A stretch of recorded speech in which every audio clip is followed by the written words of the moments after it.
आज हम बिहार के एक ऐसे पूर्व मुख्यमंत्री के बारे में बात करने जा रहे हैं जिसके 15 साल के शासनकाल में बिहार सोने की चिड़िया कहा जाता था। जो पूर्व मुख्यमंत्री कभी भी चुनाव में वोट मांगने तक नहीं गया, जिसने सवर्ण होते हुए भी दलितों को मंदिर में प्रवेश करवाया, जिसके शासनकाल में भूमिहारी आप कह सकते हैं कि भूमिहार होते हुए भी उन्होंने जमींदारी प्रथा को खत्म करवाया और आधुनिक बिहार के शिल्पकार के रूप में उन्हें याद किया जाता है। जिसके शासनकाल में बिहार में तमाम तरीके के उद्योग धंधे लगे और इतना ही नहीं बल्कि जिसके शासनकाल में बिहार देश का दूसरा सबसे बड़ा अग्रणी अर्थव्यवस्था वाला राज्य बना। उस बिहार के लाल की कहानी हम आपको बताने जा रहे हैं। हालांकि नमक मिर्च लगा करके हम नहीं बता पाएंगे, जिसके कारण बहुत सारे लोग इस वीडियो को नहीं देखना चाहेंगे, लेकिन अपने पूर्वजों को याद करना,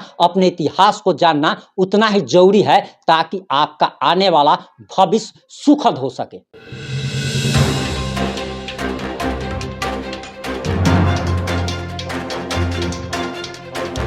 नमस्कार, मैं प्रिंस कुमार सिंह और आप देख रहे हैं पॉजिटिव इंडिया। अगर अभी तक आपने चैनल को सब्सक्राइब नहीं किया है तो खबरों से अपडेट रहने के लिए कृपया चैनल को सब्सक्राइब कर लीजिए और जो लोग ऑलरेडी कर चुके हैं उन तमाम लोग को सही हृदय धन्यवाद। अब वापस आते हैं अपनी खबर पर। दरअसल आपको बताते चले कि आज हम एक ऐसे महापुरुष के बारे में बताने जा रहे हैं जिसके बारे में हर बिहारी को जानकारी होनी चाहिए और इस पूर्व मुख्यमंत्री के बारे में जान करके आजकल के नेताओं को अपने क्रियाकलाप पे शर्म आने लगेगी। आपको बताते चले कि जिस बिहार में अभी जंगल राज, महाजंगल राज चल रहा है, कुशासन की सरकार चल रहा है, जिस बिहार को आज लेबर प्रोड्यूसर स्टेट बना दिया गया है, बेरोजगारों से बिहार की धरती भरी पड़ी है, बिहार में लूट खसोट हो रहा है, जहां भ्रष्टाचार की आंधियां चल रही हो, वहां पे वो राज्य कभी भी इतना ज़्यादा बदहाल नहीं था, बल्कि ये राज्य कभी भारत के दूसरा सबसे बड़ा उन्नत राज्य कहा जाता था। और आज इसका इतिहास जानना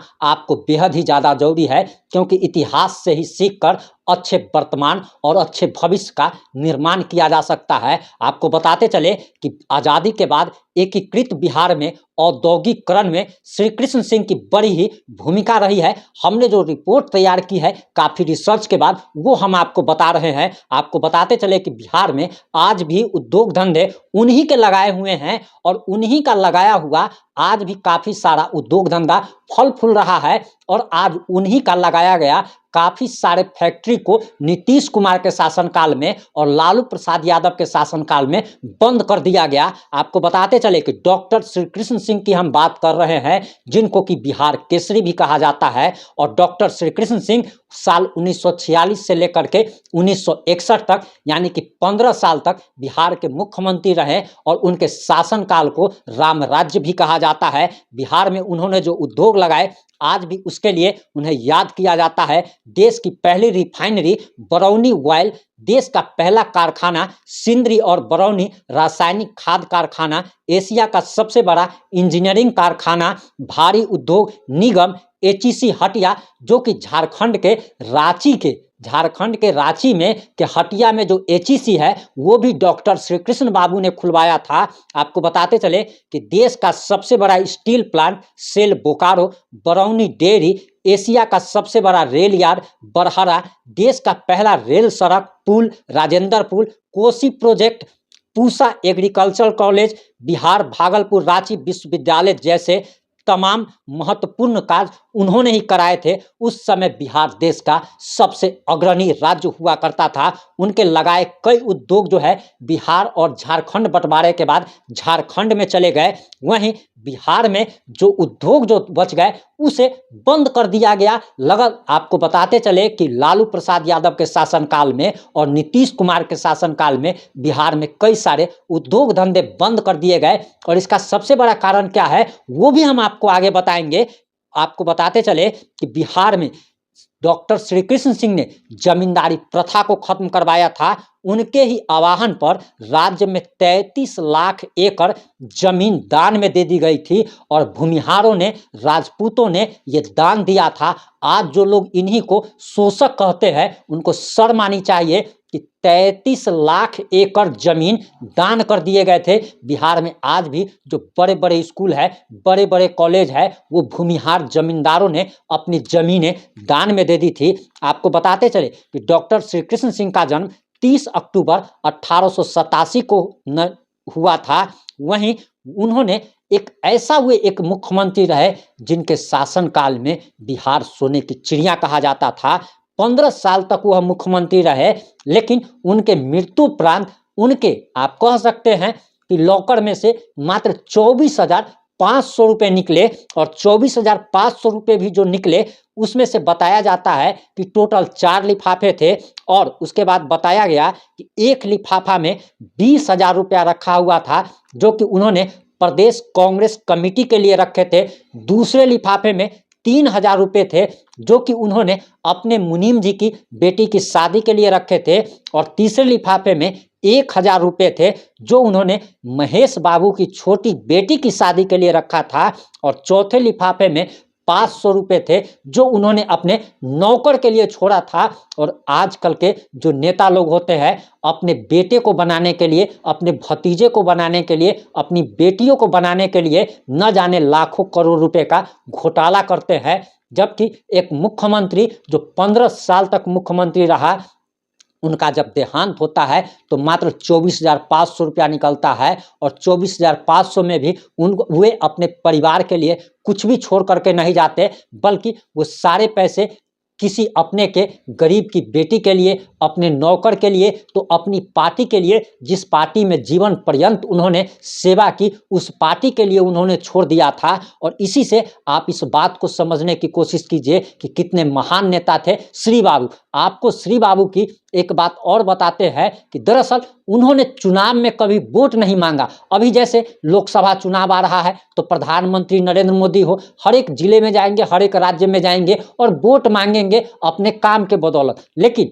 डॉक्टर श्री कृष्ण सिंह एक ऐसे राजनेता थे जो कभी भी चुनाव में वोट नहीं मांगने जाते थे। और जब इसका कारण एक पत्रकार ने उनसे जब पूछा तो उन्होंने कहा कि अगर काम किया होगा तो जनता मुझे वोट जरूर देगी, मांगने से कुछ नहीं मिलता है, मैंने जो काम किया है उसके बदौलत ही मुझे वोट मिलेगा। और तभी तो 15 साल तक डॉक्टर श्री कृष्ण सिंह आज़ाद भारत के पहले, जो आप कह सकते हैं कि आज़ाद बिहार के पहले मुख्यमंत्री बने, और लगातार 15 साल तक उन्होंने शासन किया।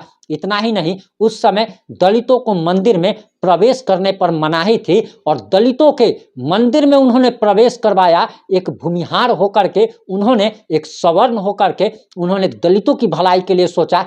33 लाख एकड़ उन्होंने जमीन दान करवाया, भूमिहारी प्रथा को उन्होंने खत्म करवाया। आपको बताते चले कि जयंती के बहाने, अब उनकी जयंती मनाने के बहाने कांग्रेस जो है वो राजनीति कर रही है। कल लालू प्रसाद यादव भी पहुंचे थे, जयंती समारोह में पहुंचे थे, जहां आपको बताते चले कि जाति जनगणना जारी होने के बाद सवर्ण नेता या सवर्ण, आप कह सकते हैं कि लालू प्रसाद यादव से नाराज चल रहे हैं कि हमारी जाति को कम करके दिखाया गया। तो अब सवर्णों को खुश करने के लिए क्या क्या किया जा रहा है। और पहले हमने एक चीज़ आपको बताई थी कि आखिर बिहार को लेबर प्रोड्यूसर स्टेट क्यों बनाया गया, बिहार के सारे उद्योग धंधे क्यों बंद करवाए गए। इसका एक बहुत बड़ा कारण है, और ये कारण जो है बहुत लोग तो वहां तक सोच भी नहीं पाएंगे। अब जरा ध्यान से इसको समझने की कोशिश कीजिए।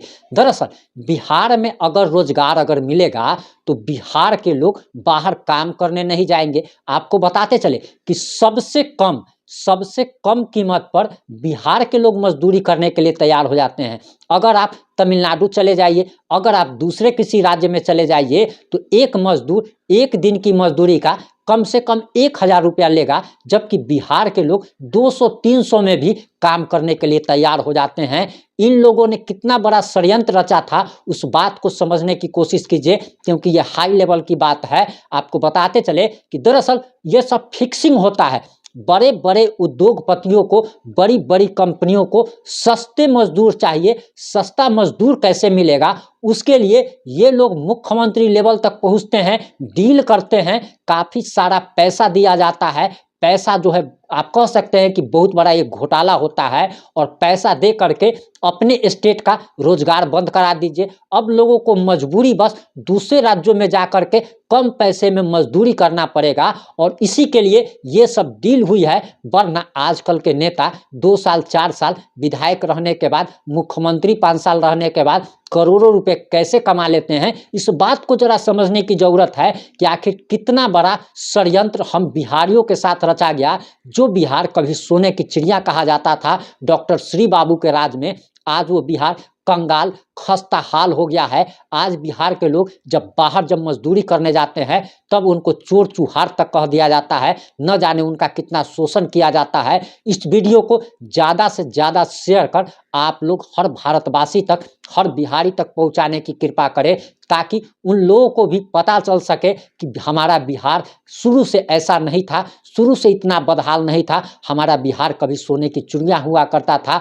आज उसकी हालत आजकल के नेताओं ने कर दी है, जो लोग जातियों में बांटते हैं। आप जरा सोचने की बात है, मैं इस बात को बार बार रिपीट कर दे रहा हूं कि आज जो लोग कहते हैं कि तुम्हारा ब्राह्मणों ने, दलितों को कहा जाता है कि तुम्हारा ब्राह्मणों ने शोषण किया, ब्राह्मणों को कहा जाता है कि दलित तुमको गाली देते हैं।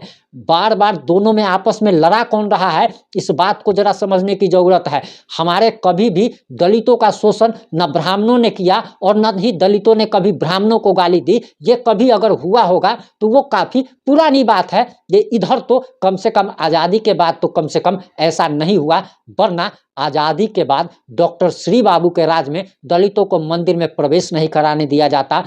33 लाख एकड़ जमीन आपको कह सकते हैं कि दान नहीं दिया जाता। इस बात से समझने की जरूरत है। आप लोग अश्लील वीडियो को काफ़ी शेयर करते हैं, लेकिन इस वीडियो को भी शेयर कर हर बिहारी तक जरूर पहुंचाइएगा। ये हम आपसे करबद्ध निवेदन कर रहे हैं। जुड़े रहे हमारे साथ। जय हिंद, जय भारत, जय जय बिहार।